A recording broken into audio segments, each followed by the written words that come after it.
What is up, everyone? Welcome back to another video today, and in this video we are at Cedar Rapids, Eastern Iowa Airport for the 12th airport update for the month of July 2025.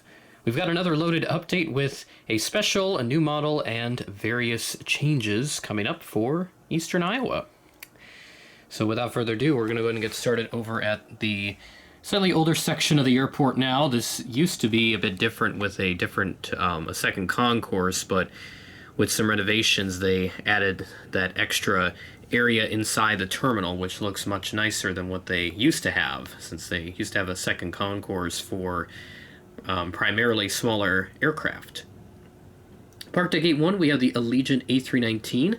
This is coming in from Las Vegas as Flight 1643 at 1:20 p.m. and have a scheduled 1:28 p.m. arrival. And then we've got a couple of American aircraft right next to that. Both of these are regional aircraft for this month. I don't have a main line in this update, though we'll talk about that in the route roundup. We'll start off with the CRJ 700 coming in from one of the hottest places in the country, Phoenix Sky Harbor, arriving in as Flight 6340, operated by SkyWest. And this ride in at 1:33 p.m. and have a scheduled 1:59 p.m. arrival, and this looks to be a matching registration if I can get the camera to point at that, but you can see the engine is kind of blocking that, which we don't really want. But I believe 706 Sierra Kilo, that is the 2022 Gemini release, and that would be the case. So matching registration there. Nice to have that set up in the schedule. Next to that, we have an American Eagle Embraer 175.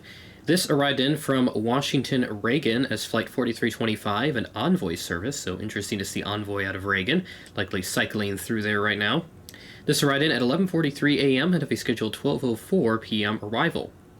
One thing to note too, since we're on the topic of American Eagle Embraer 175s, we had a big wave of diversions this past weekend, and on Friday, July 11th, there were at least several that went to some of the model airports that I have.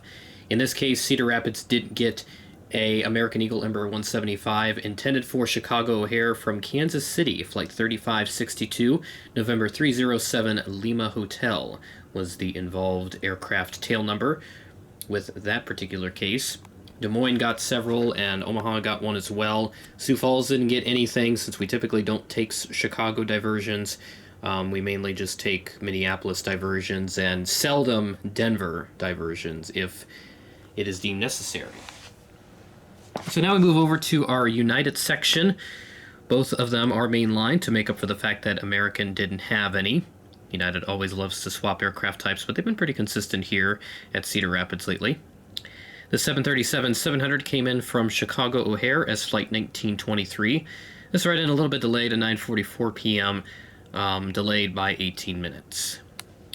And then checking out some more of the new GSC that I have there, you see that Canadian Pacific catering truck. Again, very out of place in terms of the, with the mixture of the modern GSC that I have. I've got JC Wings GSC with that pushback tug there. Jet Set GSC with the baggage cart and the little APU ground piece, I believe that's what that's called. And then the Gemini GSC with the cart, or the little conveyor belt, and then the fuel truck over there. So a good mixture of GSC for sure. Definitely pops out in a unique way. This United A320 arrived in from Denver as Flight 1771, and this arrived in at 9:24 p.m. and have a scheduled 9:50 p.m. arrival. And then right next to that, a bit of a sentimental aircraft in terms of the real-life registration. Another appearance by the Delta Sky Team 738. I had this in, I think it was I want to say the May update, I think, April or May.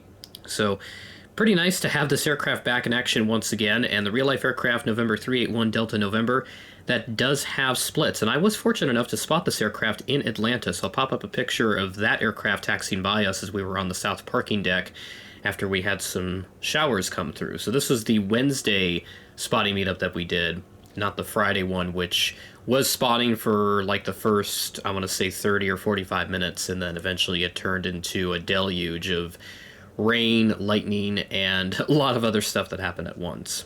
But those videos will be coming out in the next couple weeks, so stay tuned for that, especially the full stormy spotting session that we had on Friday. It will be about a 50-minute video with a lot of lightning and various commentary that will be featured. But this SkyTeam 738, this arrived in from Atlanta as Flight 2626 at 10:57 p.m., delayed from a 10:44 p.m. scheduled arrival, working with a 13-minute delay. Not too bad there. And then our last aircraft at the terminal, I've got a little raised piece there this month. We'll pretend that's just like an actual sky club there, literally up in the sky, but that's just how it is. We have this Delta CRJ 900, a Minneapolis service once again, swapping between the 175 and the 900. This arrived in as Flight 4906, an Endeavor service at 4:31 p.m., delayed from a 3:39 p.m. scheduled arrival. A delay of, 52 minutes, I think? 52-ish? Yeah, 52 minutes sounds about right. So that's all the routes, or the aircraft that we have to work with for Eastern Iowa. So now as I work to gather all the information about the routes, I'll go ahead and go I'll go in a clockwise formation starting from east and then just wrapping around. With Chicago, American has about 3 to 4 daily, all the Embraers and occasional CRJ 700 swapped in there. And then for United, there will be predominantly CRJ 550s, but a couple Airbus swaps, or at least for mainline, and 737s and some 170s. Detroit, we've got a couple of services actually, November 21st and 23rd, excuse me. We have a pair of CRJ 900 services, so I'm guessing, actually I do remember seeing that there are some college football charters that, at least United anyway, they announced. And I'll just go back to that post on their Instagram real quick, because I know they announced a couple of college football charters. I know at least the University of Iowa, I think, yeah, they do fly out of Cedar Rapids, mainly for the for their football games, the away games anyway. But as I check, Cedar Rapids does not appear on that schedule, so it is a bit interesting either way. But I don't know, maybe some Iowa fans want to go to the Michigan-Ohio State game, but I think that, yeah, it'd actually be that weekend, I think, the 22nd. Might be a little bit earlier, because Thanksgiving's kind of out of place now. We have a one-off Philadelphia service, October 19th, A319, Flight 3105.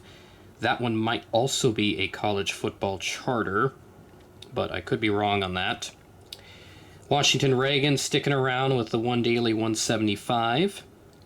And then for Charlotte, the one daily mainline, just a sole A321. That's a very fascinating service for sure. And then as for Atlanta, 738 one daily, nothing changing there. And then the deluge of Florida destinations, Allegiant is 4 weekly. For Lauderdale, that is 2 weekly. That'll end in August. And then Miami, that Saturday only service starts in early November. It'll be November 8th. Punta Gorda, excuse me, that is 4 weekly. Sarasota Bradenton, that starts December 18th with the A320 predominantly. And it will move to a Sunday-Thursday frequency into January. St. Petersburg, that is 4 weekly, Sunday, Tuesday, Thursday, Saturday, so every other day and then the entirety of the weekend. Nashville on Allegiant, that is Monday, Friday, that will end in October. DFW, with all the regional jet services, 3175s, CR9 through the rest of July. And then making our way around to the West Coast, Phoenix Mesa with a 3 weekly frequency, Sunday, Thursday, and Saturday. And then Sky Harbor with 2 CRJs every day. Denver, Frontier with a 4 weekly frequency. And they'll swap it around as we head towards the end of August. And then for United, 2 daily mainline, and then a 175 then on every day except Saturday. Vegas with a 3 weekly frequency, Monday, Wednesday, Friday. LAX will be ending next month on August 9th, but right now it is a Wednesday, Saturday frequency. Vegas is 3 weekly. It'll go down to 2 weekly in August. They'll drop the Wednesday service and keep Monday, Friday. And then Portland, another one-off service there, Delta 8802, so probably a charter, A319 there. So interesting to note the Portland, Detroit, and the Philly services, which are one-offs, and I imagine they're charters. They might be college football related, but we'll certainly look at that as we get closer to the college football season, which is about a month or two away now, so we're getting very close to that. And obviously NFL as well will be starting back up. I'll try to feature some NFL charters if they're applicable to whatever airport that I do, but we will certainly work with that. So that roundup ran a bit long. That is a tongue twister. And now I'll go ahead and take a look at the last aircraft that we have for this update, and it is a new model. So this, my friends, that is the DHL 730-7800 as I get a little bit closer to it.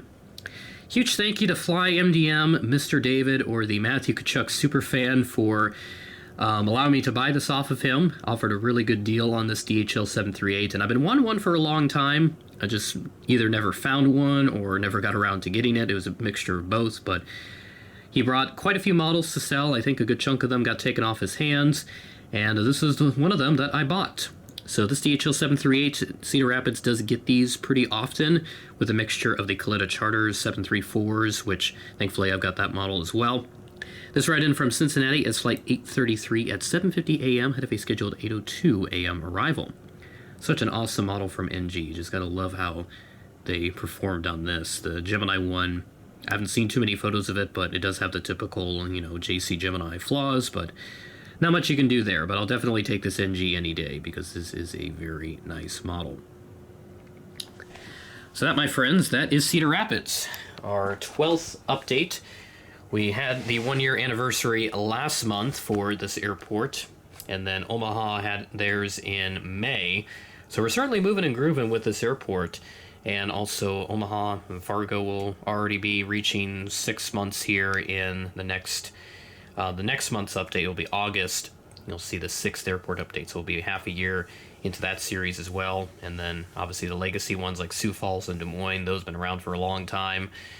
Random Model Airport's also moving and grooving, about to hit 90 here in the next couple months, and we'll certainly hit 100 here before perhaps even year's end, but maybe right around end of the year into early 2026.